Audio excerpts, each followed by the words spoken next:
नमस्कार साथियों, मैं एस.सी. शर्मा न्यूमिस्मेटिस्ट यानी old coins collector YouTube channel healing touch acupressure की ओर से आप सबका हार्दिक स्वागत करता हूं।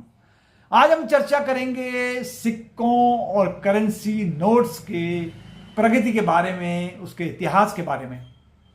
दिनांक 20 और 21 अप्रैल 2024 को शिप्रा सन सिटी इंदिरापुरम गाजियाबाद में एक 2 दिवसीय कॉइन्स और करेंसी नोट्स लगाई गई, जिसका उद्घाटन श्री सीपी बलियान, अध्यक्ष विन एओए द्वारा किया गया।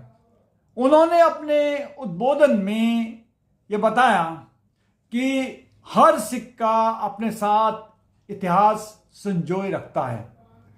हर पुराना सिक्का पुरातत्व मुद्दा का जीता जागता स्तंभ है। उस समय के देशकाल, सामाजिक ताना बाना, व्यापार, विकास में ये मील का पत्थर साबित होता है। श्री सतीश चंद्र शर्मा, संग्रहकर्ता, ने अपने आरंभिक भाषण में युवाओं को मुद्राओं के बारे में विस्तार से बताया। उन्होंने बताया कि प्राचीन काल में व्यापार के सहज और सरल बनाने के लिए धातु की मुद्राओं का उपयोग होता था।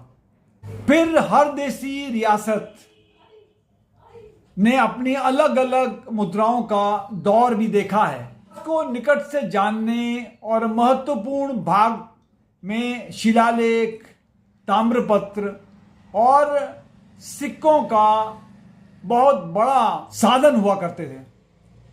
सोने के सिक्के को स्वर्ण मुद्राएं कहते थे। चांदी के सिक्कों को पुराण या धरण मुद्रा कहा जाता था और तांबे के सिक्कों को कार्शार्पण मुद्रा का नाम दिया गया था। इस प्रदर्शनी में मुगल काल, ईस्ट इंडिया कंपनी, ब्रिटिश सरकार द्वारा चलाए गए सिक्कों के बारे में बताया गया और दिखाया गया। यहाँ एल्बम में ऐसे बहुत से सिक्के विभिन्न कालों के सब दर्शकों को दिखाए गए। ईस्ट इंडिया कंपनी का एक जो सिक्का था 1835 का सिक्का सभी दर्शकों के लिए जिज्ञासा का विषय बना हुआ था। चांदी के अलग अलग वर्षों के सिक्के भी प्रदर्शनी में दिखाए गए, जिसे लोगों ने बहुत अप्रिशिएट किया। और इन जो चांदी के सिक्कों को तब कलदार कहा जाता था। यानी ये जो कलदार थे, पुरातनकालीन जो सिक्के थे, ये किंग विलियम्स के टाइम के थे, क्वीन एलिजाबेथ के टाइम के थे, कि किंग एडवर्ड 7, जॉर्ज 5 के दौर को भी बच्चों और बड़ों ने बहुत अप्रिशिएट किया। यानी कलदार के खनकदार सिक्कों में चांदी धीरे धीरे कम होती गई, क्योंकि चांदी के दाम बढ़ने लगे।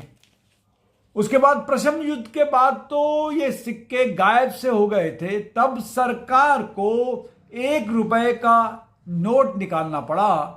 इस नोट में जो कलदार वाले जो सिक्के थे, जो रानी क्वीन एलिजाबेथ के, वो इसमें छापे गए थे। ये जो नोट छपे थे, ये चूंकि करेंसी कम हो गई थी प्रथम विश्व युद्ध के दौरान, तो 1917 में ये नोट छपे थे। देश की आज़ादी के समय तो उसमें चांदी बहुत घटकर केवल 50% ही रह गई थी। देश की आज़ादी के बाद निकिल के सिक्के भी बनाए गए और उस पर चांदी के रुपयों की खनक कुछ और थी। अन्य लोग चांदी के सिक्कों के बारे में याद करते ही आहें भरने लगते हैं।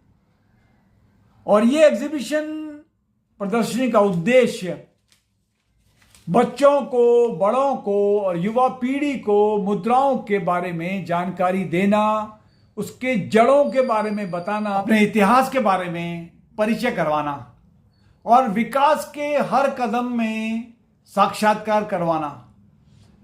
कॉइन्स और करेंसी द्वारा भूतकाल, वर्तमान और आने वाले समय में प्रगति के बारे में सूचित करना। यह प्रदर्शनी 2 भागों में थी। पहले भाग में करेंसी नोट थे, जो कि एक इंडियन नोट्स थे, दूसरे फॉरेन के नोट्स थे। करीब 50 देशों के नोट की प्रदर्शनी में दिखाई गई। दूसरा सिक्के थे। सिक्कों में भी एक इंडियन सेक्शन था, एक फॉरेन का सेक्शन था। इंडियन सेक्शन में जो भारतीय सिक्के थे उसमें भी अलग अलग सेक्शन बनाए गए थे। पहले मुगल काल और प्री इंडिपेंडेंस सेक्शन बनाया गया। उसमें आज़ादी के पूर्व के सिक्के थे, जिसमें चांदी के सिक्के भी थे। ईस्ट इंडिया कंपनी के थे, मुगल काल के थे, चांदी के सिक्के। उसके बाद आने के बाद आना सीरीज आई। इसमें 1/12 आना से लेके 1/8, 1/4 से लेके आने तक 1 रुपए तक ये सिक्के थे।